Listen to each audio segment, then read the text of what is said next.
Jenny, this is the first in a series of films which is going to look at one of the central figures in the Christian religion and in Western art for the same reason, because so much Western art is about that religious tradition.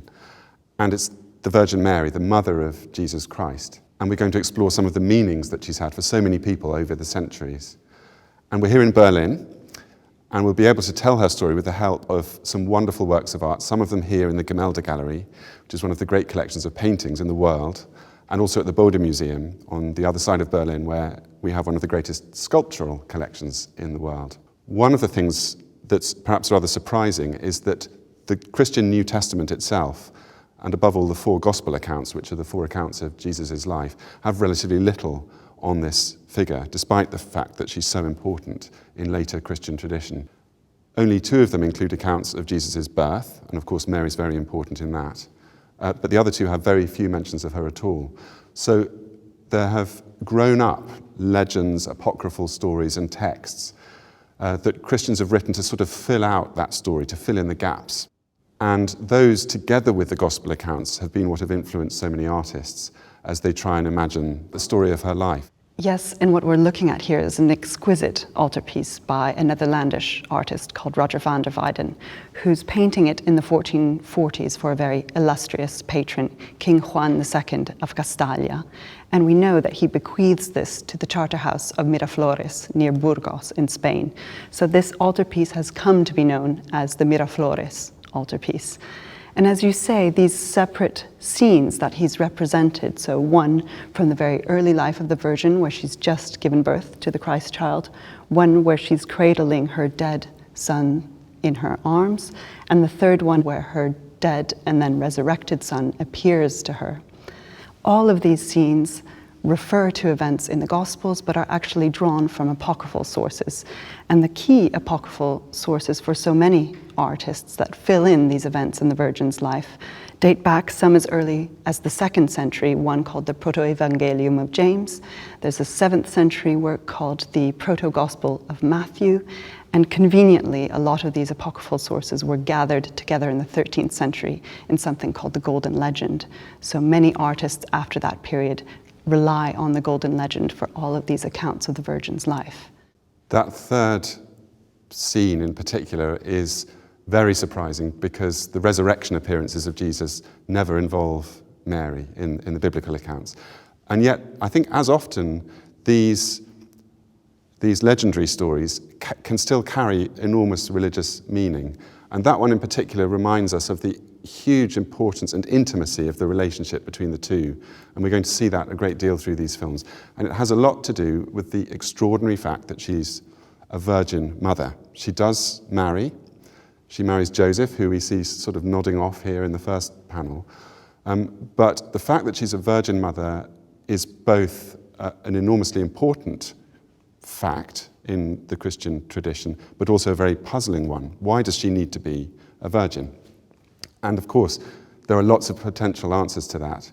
One has to do with, I suppose, the nature of God, that God can do this, and that in some way the specialness of Jesus' life is marked out at both ends by the fact that a womb that shouldn't be full is filled by the power of God, and a tomb that shouldn't be empty is emptied by the power of God. And we see that empty tomb in the distance there. So it tells us something about God's action and the specialness of Jesus. But it also, I think, has a lot to do with Mary herself. This is the language God has chosen to communicate himself to the world, this woman's body. And it's a body whole and complete in itself. It has everything it needs in order to give humanity to Jesus.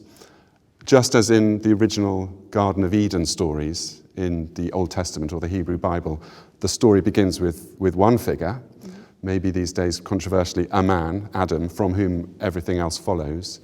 Here, the new story of a new creation, of a world made new, begins with one figure again, and it's a woman. What's fascinating about so many of these representations of the Virgin Mary is how much they differ. So according to the location of where the work was made, the time period, the sources that an artist is drawing on, we might see the Virgin portrayed completely differently. So she might have dark skin and dark hair in one tradition, or she might have very fair skin and blonde hair in another tradition. And each one of these speaks very directly to the community for which it was intended to address. Yes, I mean, she's even differently clothed, even in this one work here. And she acquired huge range of names, some of them derived from scripture, some of them brought in from elsewhere. And many of the great prayers of the Christian tradition name her in long litanies. And there are over 50 such names. They include things like Queen of Heaven, the Ark of the Covenant, the Mystic Rose, and the Seat of Wisdom. So a whole variety of different names, and we could go on and on. And actually, the Seat of Wisdom is a really fascinating one, and there is a beautiful work in the Bode Museum, and I'd like to show you that one now. Ben, this is the sculpture I immediately thought of in the Bode Museum when you mentioned that one title of the Virgin as the Throne of Wisdom. Because as you can see here in this wood carving, the Virgin is represented seated on a throne, and in fact she's got the Christ child on her lap. So in fact she's functioning as a throne. What's really handy here is that this artist has included a whole number of inscriptions. So we know that it was carved by an artist called Presbyter Martinus in 1199. And we also know that it belonged to a church in the town of Borgo San Sepolcro. So that's a town near Arezzo in Italy. And actually that elongated shape of the sculpture makes me think of how it's been carved from a trunk of wood, and that it probably originally was attached to a pilaster in the church and sort of intended to project out of that piece of architecture.